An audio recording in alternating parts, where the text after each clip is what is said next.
जब आप किसी अस्पताल में अपना इलाज कराने जाते हैं, तो क्या वो अस्पताल विश्वसनीय है, उसकी सेवाएँ विश्वसनीय हैं? उसकी विश्वसनीयता को मापने का आपके पास क्या पैमाना है? जब आप किसी लैबोरेटरी में जाते हैं, अपने खून की जाँच कराते हैं, तो उसकी गुणवत्ता का क्या पैमाना है? उसके भरोसेमंद होने का क्या प्रमाण है आपके पास?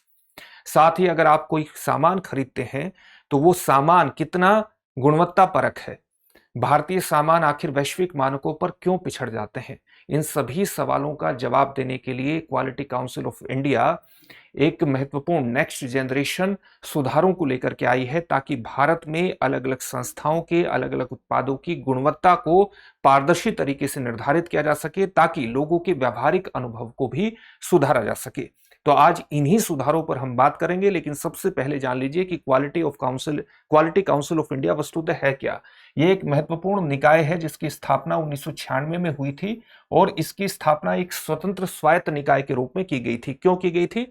ताकि भारत में एक्रीडिटेशन प्रत्यायन या एक्रीडिटेशन सर्टिफिकेट प्रदान किया जा सके। इसका मतलब क्या है? ऐसी संस्थाएं या कोई भी काम करने वाली कोई भी ऑर्गेनाइजेशन अगर वो गुणवत्ता के मानकों का एक स्तर हासिल कर लेती है, तो उसे सर्टिफिकेट प्रदान किया जाता है। तो उस तरह के एक निकाय के रूप में इसको काम करना था क्वालिटी काउंसिल ऑफ इंडिया को।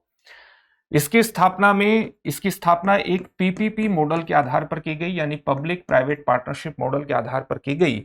और इसकी स्थापना में भारत सरकार के साथ साथ कुछ उद्योग संघ भी शामिल थे, जैसे इसके अंतर्गत एसोचैम शामिल था। जब हम एसोचैम की बात करते हैं तो ये क्या है? Associated Chambers of Indian Commerce and Industry. ठीक है। साथ ही इसमें सीआईआई यानी कन्फेडरेशन ऑफ इंडियन इंडस्ट्री, और फिक्की यानी फिक्की का मतलब क्या हुआ? FICCI Federation of Indian Chambers of Commerce and Industry, इन सभी ने मिलकर के पीपीपी मॉडल पर एक महत्वपूर्ण संगठन की स्थापना की, जिसको हम कह सकते हैं QCI, quality council of India, जो भारत में प्रत्यायन से जुड़े हुए सबसे महत्वपूर्ण कामों को निपटाने का काम करता है। इसने नेक्स्ट जनरेशन रिफॉर्म की शुरुआत कर दी है, उनकी घोषणा कर दी है, और घोषणा की है सुशासन दिवस से एकदम पहले। तो ये रिफॉर्म क्या है, ये जानना आपके लिए बेहद इंपॉर्टेंट है। लेकिन उससे पहले इस बात को ध्यान में रखिएगा कि दृष्टि संस्थान ने आपकी जीएस की तैयारी को पूरी तरह से कराने के लिए हाल ही में एक कोर्स लॉन्च किया है, जिसका नाम है GS studio foundation live online course. ये मात्र 24,999 में आपकी जीएस की तैयारी को पूरा करा देता है, और वो भी 14 महीने में ही। इस कोर्स की सबसे महत्वपूर्ण विशेषताओं में ये शामिल है कि इस कोर्स को करने के बाद अगर आप जीएस फाउंडेशन ऑफलाइन बैच में एडमिशन लेते हैं, तो ये सारी फीस वहां पर एडजस्ट हो जाएगी। यानी ये कोर्स पूरी तरह से आपको किस में पड़ेगा? ये आपको पूरी तरह से फ्री में पड़ेगा। इस कोर्स से संबंधित जो बैच है वो हिंदी, इंग्लिश और हिंग्लिश तीनों में ही मिलेंगे। हिंदी माध्यम का बैच 5 जनवरी 2026 से प्रारंभ हो रहा है, इंग्लिश का बैच 6 जनवरी 2026 से प्रारंभ हो रहा है, और इंग्लिश का बैच 7 जनवरी 2026 से प्रारंभ हो रहा है। इंग्लिश के बैच की विशेषता यह है कि इसमें हिंदी और इंग्लिश दोनों में ही आपको चीजें समझाई जाएंगी, लेकिन नोट्स प्राप्त होंगे केवल इंग्लिश में। इस कोर्स की कुछ महत्वपूर्ण विशेषताएं ये है कि जो भी आपको पढ़ाया जाएगा उसकी पीडीएफ फाइल आपको मिलेगी, नोट्स बनाने में किसी तरह की दिक्कत नहीं होगी। क्लास के दौरान अगर कोई संशय खड़ा होता है तो लाइव चैट में उसको पूछिए, तुरंत उसका निवारण होगा। 10 कलर्ड प्रिंटेड बुकलेट्स जीएस के अलग अलग विषयों को कवर करेंगी, वो भी आपको मिलेंगी। आप अपनी तैयारी का मूल्यांकन कर सके, इसके लिए 18 प्रीलिम्स और मेंस के टेस्ट भी उपलब्ध होंगे। 2 वर्षों तक करंट अफेयर्स की क्लासेस का एक्सेस भी होगा, यानी अपने आप में एक कंप्लीट पैकेज है। तो देरी किस बात की? अभी डिस्क्रिप्शन में दिए गए लिंक पर जाइए और अपने एडमिशन को सुनिश्चित कीजिए। किसी भी प्रकार का डाउट हो तो 8750187501 पर कॉल कर लीजिएगा।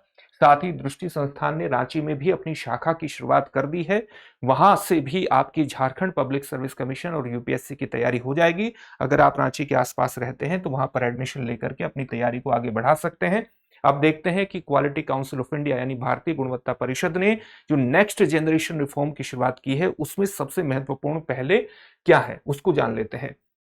ये जो नेक्स्ट जनरेशन रिफॉर्म है कि कई सेक्टर्स के अंतर्गत गुणवत्ता मानकों को निर्धारित करेंगे, साथ ही पारदर्शिता को एस्टेब्लिश करेंगे, लोगों के व्यावहारिक अनुभव को बेहतर करने का प्रयास करेंगे।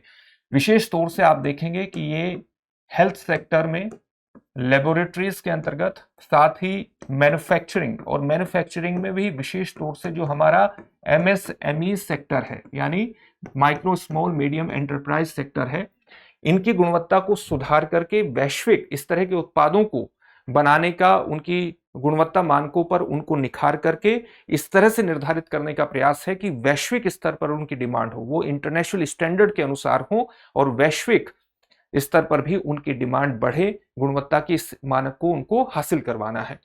तो ये काम किस प्रकार से करेगा? जैसे एक पहल की गई है क्यू मार्क देश का हक। ये क्या है?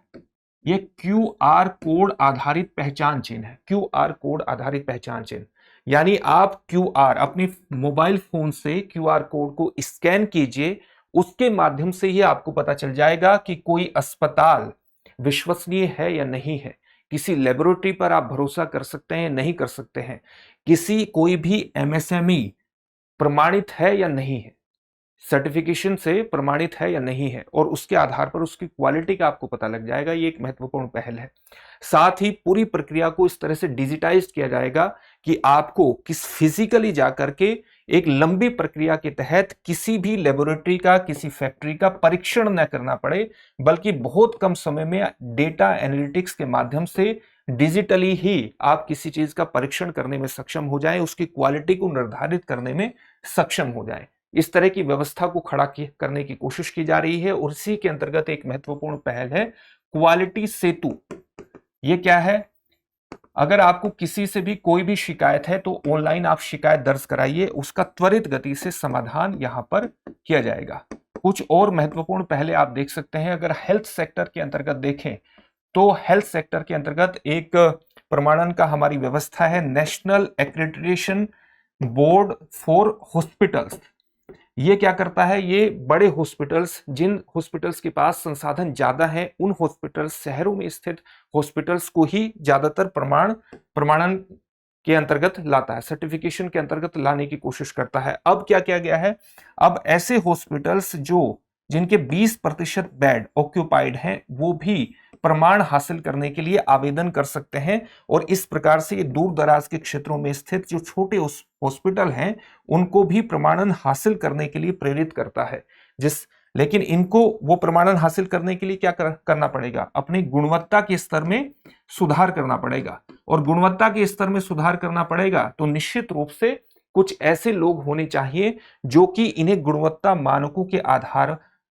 मानक का बता सके कि किस प्रकार से अपने हॉस्पिटल में गुणवत्ता मानकों को सुधार करना है। और इसी के संदर्भ में NABH मित्र पहल की गई है, जो कि अलग अलग हॉस्पिटल्स को इस बात को सिखाएंगे कि किस प्रकार से अपने हॉस्पिटल में गुणवत्ता मानकों को बनाना है और तेज गति से सर्टिफिकेशन को हासिल करना है। तो ये एक पहल है जो कि हॉस्पिटल्स, हेल्थ सेक्टर की स्थिति को सुधारने का काम करेगी। साथ ही लेबोरेटरी को किस प्रकार से सुधारा जाएगा? लेबोरेटरी के अंतर्गत भी आप देखेंगे कि वर्ष 2026 में 5000 लेबोरेटरी से जुड़े हुए कर्मचारियों को 5000 कर्मचारियों को ट्रेनिंग प्रदान की जाएगी, जो अलग अलग लेबोरेटरीज में गुणवत्ता के मानकों को एस्टेब्लिश करने की कोशिश करेगी। तो इसके अंतर्गत एक महत्वपूर्ण पहल है। इसी प्रकार से अगर आप मैन्युफैक्चरिंग सेक्टर और MSME सेक्टर में देखेंगे तो एक पहल के अंतर्गत आप जानते हैं कि 1 डिस्ट्रिक्ट 1 प्रोडक्ट पहल हमारी है। तो 1 डिस्ट्रिक्ट 1 प्रोडक्ट के अंतर्गत आप देखेंगे कि 1 लाख जो हमारे MSMEs और सेल्फ हेल्प ग्रुप है उनको इस प्रकार से ट्रेनिंग दी जाएगी ताकि वो अपने प्रोडक्ट की ब्रांडिंग कर सकें, उनकी बेहतर तरीके से पैकेजिंग कर सके, उनकी ब्रांडिंग कर सके, पैकेजिंग कर सके और उनमें गुणवत्ता मानकों को इस प्रकार से एस्टेब्लिश कर सके ताकि ये वैश्विक स्तर पर प्रतिस्पर्धा कर सके। विशेष तौर से आप देखेंगे कि जो MSME सेक्टर है वो भारत में रोजगार का एक बहुत बड़ा साधन है। और एक बात को ध्यान में रखिएगा कि जो बड़ी फैक्ट्री हैं उनको कच्चे माल की आपूर्ति करने, कल पुर्जों की आपूर्ति करने में MSME सेक्टर का बहुत बड़ी भूमिका है। अगर आप इसकी क्वालिटी को सुधार देते हैं तो ये वैश्विक मूल्य श्रृंखला, वैल्यू चेन से जुड़ जाएगा, और वैश्विक वैल्यू चेन से जुड़ते ही वैश्विक स्तर पर इसके द्वारा उत्पादित जो सामान है उसकी इंटरनेशनल डिमांड को बढ़ा सकते हैं। तो इसकी क्वालिटी पर विशेष रूप से बल देने की आवश्यकता है, और ये काम क्वालिटी काउंसिल ऑफ इंडिया ने अलग अलग तरीकों से निर्धारित करने का काम किया है ताकि भारत में मैन्युफैक्चरिंग को भी सुधारा जा सके। और इसके अंतर्गत वो 1 लाख MSMEs को, सेल्फ हेल्प ग्रुप्स को क्या करेगा? उनकी ब्रांडिंग, पैकेजिंग और गुणवत्ता मानकों की ट्रेनिंग प्रदान करेगा वर्ष 2026 में। तो ये एक महत्वपूर्ण पहल की गई है जो कि एमएसएमई सेक्टर के गुणवत्ता स्तर को सुधारने की कोशिश करेगी। एक और पहल है, वो पहल क्या है? उस पहल के अंतर्गत आप देखेंगे, आपने एक योजना सुनी होगी, जेड योजना या जेड पहल भी आप इसको कह सकते हैं, जीरो डिफेक्ट जीरो इफेक्ट। ये योजना क्या है? इस प्रकार से उत्पाद का निर्माण करना है कि उसमें किसी प्रकार का डिफेक्ट ना हो, कमी ना हो, और साथ ही उसका पर्यावरण पर जो नकारात्मक प्रभाव है वो शून्य स्तर पर हो। तो इस तरह के उत्पादों को अगर निर्मित करने की योजना को एमएसएमई सेक्टर तक फैलाया जाएगा तो उनकी वैश्विक स्तर पर डिमांड बढ़ेगी। साथ ही आप देखेंगे कि एक पहल है जिसको हम लीन पहल के नाम से जानते हैं। ये लीन पहल क्या करती है? ये वस्तुतः इस प्रकार से चीजों के निर्माण को बढ़ावा देती है जो कम समय में अच्छी गुणवत्ता का उत्पाद कम संसाधनों में खड़ा किया जा सके, लीन पहल के माध्यम से। तो इससे भी एमएसएमई सेक्टर को जोड़ा जाएगा और उसके गुणवत्ता मानक को निर्धारित करने की कोशिश की जाएगी। तो ये सारी चीजें मिलकर के भारत में गुणवत्ता परिदृश्य को सुधारने का काम करेगी और भारतीय उत्पादों की वैश्विक मानकों को, भारतीय उत्पादों की वैश्विक मानकों के हिसाब से गुणवत्ता को निर्धारित करके उनकी वैश्विक मांग को बढ़ाने का भी काम करेगी। इससे संबंधित एक क्वेश्चन देखेंगे। प्रश्न है, निम्नलिखित में से कौन सा संगठन क्वालिटी काउंसिल ऑफ इंडिया की स्थापना में शामिल नहीं था? आपके सामने ऑप्शंस हैं, एसोचैम, CII, फिक्की या नेस्कोम। इस प्रश्न का उत्तर कमेंट बॉक्स में कमेंट करके जरूर दीजिएगा। फिर से एक नए सेशन में आपसे मुलाकात होगी। धन्यवाद। Introducing Drishti IAS Everyday Wear, the casual jacket and the polo neck t-shirt, perfect for everyday and casual wear. Shop now on the Drishti Learning app and Flipkart. Buy link in the description. अब exam की तैयारी को और बेहतर करने के लिए हमारे चैनल को लाइक, शेयर और सब्सक्राइब करना ना भूलें।